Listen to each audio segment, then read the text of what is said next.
Doctora Carla, ¿nos podría explicar qué es la microbiota para los que no comprendemos el término? Así como tenemos diferentes órganos como el pulmón, corazón, a lo largo de nuestro cuerpo existen microorganismos que son seres muy chiquititos y que están habitando en todo nuestro ser, desde la pestaña hasta el dedo del pie. Donde hay más es a nivel gastrointestinal. Entonces, cuando tú dices que hablas de que tienes muchos microorganismos o seres dentro de una parte en particular de tu cuerpo, lo denominamos microbiota. Entonces, prácticamente es eso. Cuando dices microbiota, estás hablando de un conjunto de microorganismos que están habitando en alguna parte de tu cuerpo. Por ejemplo, si hablas del aparato gastrointestinal, puedes decir microbiota intestinal. Si hablas de la parte oral, que son todos los microorganismos que están ahí conviviendo entre ellos y que se encuentran a nivel bucal. Entonces, eso es a grandes rasgos lo que podríamos decir que es una microbiota. Doctora Susi, ¿nos podría decir qué tipos de alteraciones pudiéramos llegar a tener? Así como decía la doctora Carla, es un órgano más en nuestro cuerpo. Entonces, cuando un órgano no funciona, pues desencadena muchísimas consecuencias. Las más importantes, el microbiota nos provee de sustancias como neurotransmisores, por ejemplo, como algunas moléculas de tipo de azúcar que en un momento dado pueden modificar la respuesta inmunológica, pueden modificar también la forma en la que percibimos o manifestamos las emociones, la neuroplasticidad. Y algo de lo que yo me he dedicado un poquito a estudiar es cómo este microbiota modifica al metabolismo y puede desencadenar problemas tan importantes como resistencia a la insulina, diabetes. Es bien importante que como un órgano dentro de nuestro cuerpo lo cuidemos mucho. ¿De qué se alimentan este tipo de microorganismos, digamos, los benéficos, doctora Carla? ¿Qué nos puede hablar al respecto? Vamos a enfocar un poco en la microbiota intestinal, que es la que es más grande, es la más estudiada y también, aunque es la más estudiada, falta mucho por entender. Primero, pues poner en claro que así como nosotros nos alimentamos, tenemos hambre y necesidades, nuestros microorganismos intestinales también lo tienen. Entonces, tenemos un montón de microorganismos y se van agrupando por las características similares que van teniendo. Y muchos de ellos se agrupan por la actividad que tienen cuando alguien come frutas y verduras que son frescas, le tiene, por ejemplo, esos polisacáridos o la fibra, ¿no? Entonces, ellos tienen la capacidad de romperla y cuando la rompen, la consumen y generan sustratos o sustancias que son benéficas para el mismo aparato gastrointestinal, para generar un ambiente, pues, bueno para que ellas sigan sobreviviendo y que las otras bacterias también vayan creciendo y vaya haciéndose un equilibrio, todo el mundo va creciendo. Pero cuando tú consumes alimentos que son altamente industrializados, que tienen una menor cantidad de vitaminas, minerales y esa fibra que les mencionaba, existen otros microorganismos que consumen mayormente o que seleccionan la grasa que consumimos, esa grasa saturada que mayormente está en los alimentos industrializados, o la fructosa, por ejemplo. Entonces, los microorganismos que te generaban esas sustancias buenas y que hacían que los otros crecieran, que pues les ponemos como bacterias benéficas del intestino, pues van disminuyendo porque ellos no tienen el sustrato o la sustancia que mayormente les gusta consumir. En cambio, las otras empiezan a prevalecer y entonces cuando empieza el desequilibrio. Y de esa manera tus bacterias benéficas empiezan a perder fuerza y todo el ambiente intestinal se va predominando por aquellas que, como dijo el doctor Roberto, no es que sean malas, sino que lo que secretan no generan funciones de tanto beneficio para tu aparato gastrointestinal o para otras partes de tu cuerpo.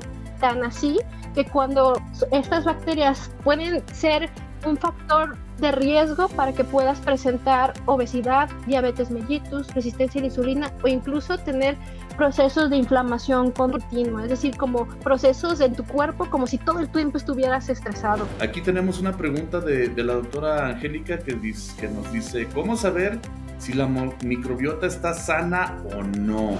La forma más certera de saber, pues obviamente es a través de pruebas que son de tipo genético, pero pues no todos tenemos el acceso a ellos. Sin embargo, se ha observado que cuando hay una alteración en tus comunidades o en tus grupos de bacterias y empieza a pasar lo que les comenté previamente, empezamos a observar que cuando consumimos alimentos tenemos distensiones, es decir, nos inflamamos de manera más concurrente, nuestras evacuaciones no suelen ser con un poco más de estreñimiento o al revés, con procesos diarreicos o los dos. Tienes una sensación de plenitud temprana, es decir, que comes algo y sientes que te llenas muy rápido.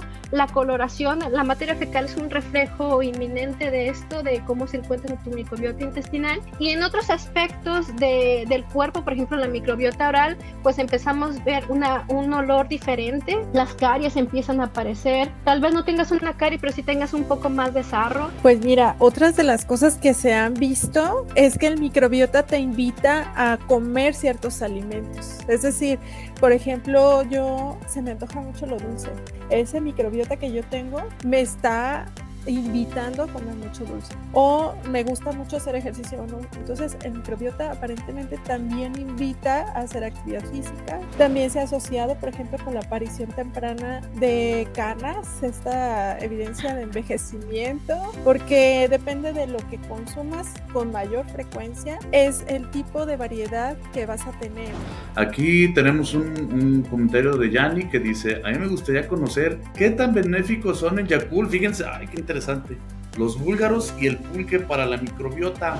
Desde hace mucho tiempo, dentro de los primeros alimentos benéficos fueron aquellos que son fermentados, que son exactamente los que acaban de preguntar: el Yakult, el pulque, el sokol. O sea, en México la alimentación mexicana tradicional tiene muchísimos alimentos fermentados. Cuando ponemos una base de microorganismos en un alimento y los empieza a fermentar, cuando los fermenta genera productos que, además de darle un sabor y una consistencia al alimento, genera otros sustratos, otras sustancias que van siendo benéficas a la salud. Entonces, pues sí, o sea, el consumo de los yogures con base a búlgaros, los quesos, la panadería hecha con ese tipo de microorganismos, y por ejemplo el kombucha o la kombucha, creo que es uno de ellos, o sea, también va generando sustratos que cuando tú lo consumes, pues te genera esos efectos benéficos a la salud. Entonces, obviamente, pues aquellos que generan un poco de etanol, bebida, o un poco de, pues sí, alcohol en ese proceso, pues nada más hay que tener su moderación, ¿verdad? Pero pues son muy buenos, realmente sí. Y aparte es una excelente opción cuando dentro de tu régimen de alimentación no tienes planeado consumir los lactobacilos en forma, pues, de pastilla, o que no quieres comprar algún producto con base en esos por el costo que podrían tener. Entonces, la forma de hacerlo es a través de la alimentación tradicional mexicana, que involucra alimentos fermentados. Esa es la mejor opción ahorita, que es lo que llamamos como el regreso a una dieta planetaria. Yo creo que en el caso de los productos como el Yakult o algún otro producto que venga refrigerado, pues que sí esté refrigerado, ¿verdad? Porque muchas veces lo vemos ahí en el tianguis, ¿no? O en el puestito de las verduras, que lo tienen ahí todo el día a temperatura ambiente. Entonces yo creo que ahí ya se estresó los lactobacilos, y pues de ayudarlos a lo mejor nos perjudica, ¿no? Digo, sí. Ya no es la cantidad adecuada, o a lo mejor ya ni tengo nada, a lo mejor estoy consumiendo pura azúcar, no sé. Sí. Hay algunos alimentos que están fermentados que las venden a granel, y para incrementar su vida de anaquel, valga la redundancia, le agregan, por ejemplo, sal, que hace que pues permanezca a lo mejor el sabor y pues todo, pero ya no vas a tener la cantidad, o sea. O que los filtran, ¿no? O sea, ya le quitan todo el probiótico también ahí en el filtrado. La doctora Carla está trabajando en esta cuestión de lactancia, ¿no? Infantil, si mal no recuerdo. ¿Qué nos podrías decir al respecto, Carla? La microbiota intestinal difiere en aquellos niños que fueron alimentados por el seno materno de aquellos que fueron por fórmula láctea, incluso pues por el canal si fue su nacimiento fue por canal de parto o fue por cesárea. Entonces, cuando lo mejor es que el niño nazca por canal de parto y sea alimentado por lactancia materna, como lo dictan las directrices, que es hasta los 2 años, pues es cuando tienen unas bases en su intestino que les logran dar las herramientas necesarias para poder tener un sistema inmune fuerte contra aquellos microorganismos o aquellas sustancias extrañas al cuerpo del lactante que pueden generar una enfermedad. Pero eso no significa que aquel niño que nació por cesárea y que le den fórmula pues no pueda volver a tener un sistema inmune fuerte, ¿no? Por ejemplo, aquellos niños que nacieron por cesárea, pues tienen unos microorganismos que son más parecidos a la piel. En cambio, los que nacieron por canal de parto, pues es por la vía vaginal y hay mucho lactobacilo, que como decíamos, son bacterias benéficas. Sin embargo, esos niños que nacieron por cesárea, si se les da leche materna, si se da por lactancia, pueden llegar a tener casi, o sea, la misma diversidad y tipos de lactobacilos que aquellos niños que nacieron por canal de parto y por leche materna. Aquí Yannick también nos dice que nos pregunta más bien que si existe algo como la sobrepoblación de microbiota. Una sobrepoblación de microbiota se puede referir, por ejemplo, a que tengo de una de ellas hablemos de colores, tengo 6 colores en el arco iris y puedo tener más bacterias de color rojo que de los otros colores. Por ejemplo, esa puede ser una sobrepoblación. Y eso tiene que ver, por ejemplo, si yo como mucha carne de tipo roja o que tenga grasas saturadas, va a haber esa diversidad de bacterias porque es a las que estoy alimentando.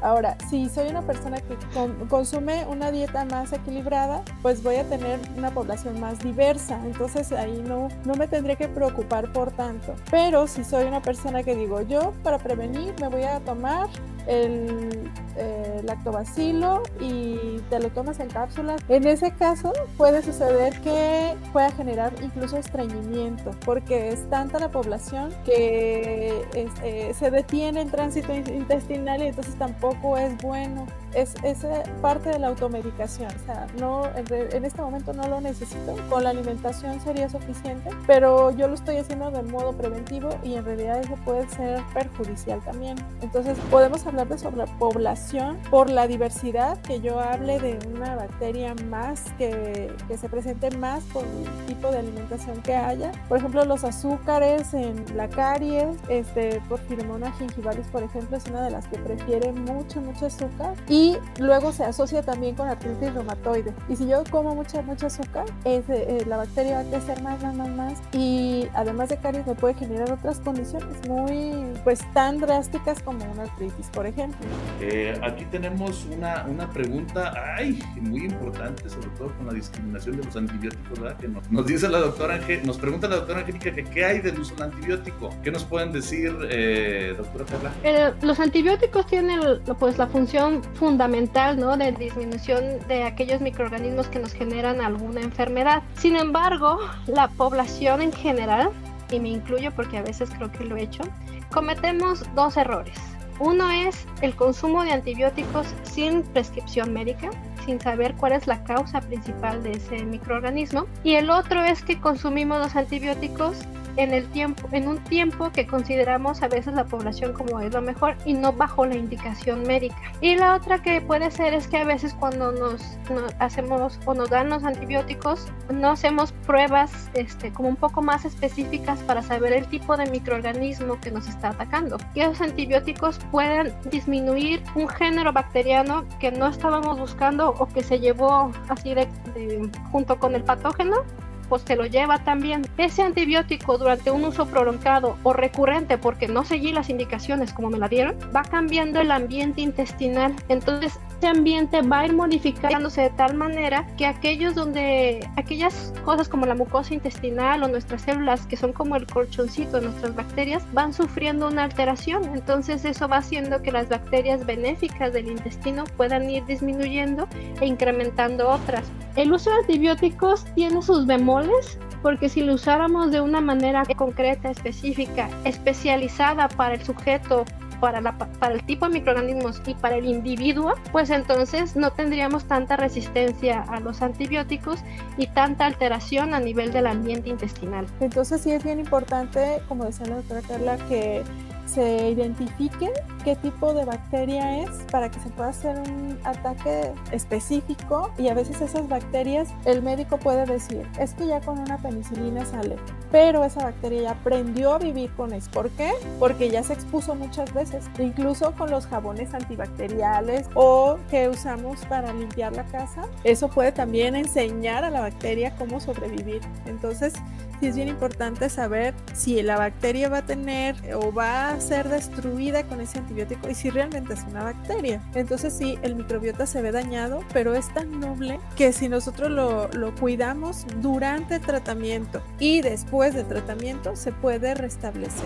Y la doctora Angélica Gutiérrez nos dice que hace unos días leyó un informe sobre la relación que existe de la microbiota oral y el desarrollo, por ejemplo, de demencia tipo Alzheimer. Algunos microorganismos pueden generar sustancias que son benéficas al unirse a receptores a nivel neuronal y disminuir procesos de demencia, de depresión, incluso mejorar el estado de ánimo, y esos son considerados como psicobióticos. También hay otros que cuando están en presencia o en ausencia de ciertos nutrientes, pues disminuyen esa sinergia que hay entre esos receptores y puedes disminuir los niveles, por ejemplo, de serotonina y ligar un proceso de depresión o alteración como la Alzheimer, ¿no? También el microbiota tiene que ver con la regulación o los sistemas regulatorios del sistema inmunológico.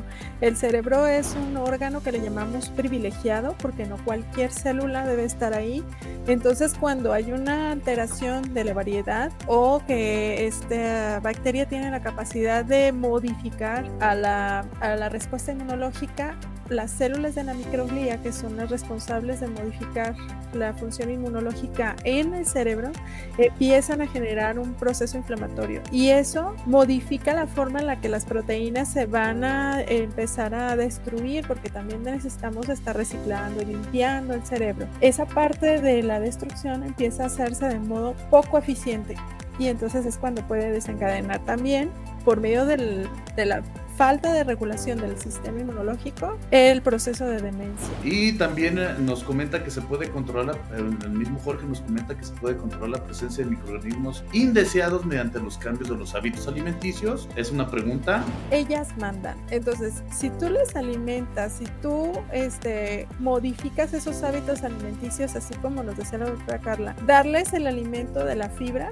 pues vas a tener esas sustancias benéficas que ellas van a producir. Si tú les das taquitos de barbacoa, no sé, procesados o ultraprocesados, pues ahí ya se va a modificar la variedad. Entonces, el cambio de hábito alimenticio sí puede mejorar la diversidad, pero muchas veces hemos perdido algunas de esas bacterias benéficas y es cuando ya hay que hacer una suplementación. Si se ven los beneficios en el cambio de alimentación, entonces ya no habría que hacer la suplementación y eso lo va a decidir el médico o quien esté indicando ese tratamiento. Lo que sí es que lo que hagas en un día no va a modificar mucho. Tiene que ver con lo que se hace todos los días. ¿Se puede estimular de alguna manera la microbiota para regular la conducta de los niños con neurodiversidad? Lo que se ha sugerido en todos los niños, incluyendo con cualquier tipo de patología o para prevenirla, es que sea una alimentación adecuada, es decir, que tenga unos hábitos de alimentación que incluyan el ejercicio, ¿no? Porque eso también va a ayudar a tener una microbiota intestinal que sea que esté en equilibrio. Es decir, tratar de primero en esos chicos con posible neurodiversidad, se ha observado que los alimentos altamente procesados y con alta cantidad de fructosa o jarabe de fructosa puede generar un riesgo a empeorar el cuadro de estos. Por eso se recomienda, y lo que les he dicho prácticamente en toda la plática, es que lean sobre la dieta planetaria, que es tratar de incluir alimentos tradicionales mexicanos como los teníamos, como son las leguminosas, los frijoles. Solamente el 20% de la población mexicana consume frijoles, por ejemplo, ¿no? O sea, disminuir la cantidad de cárnicos e incrementar verduras y frutas, porque eso incrementa también la cantidad no solo de fibra, sino también de vitaminas, minerales y lo que se requiere para ciertos procesos metabólicos, ¿no?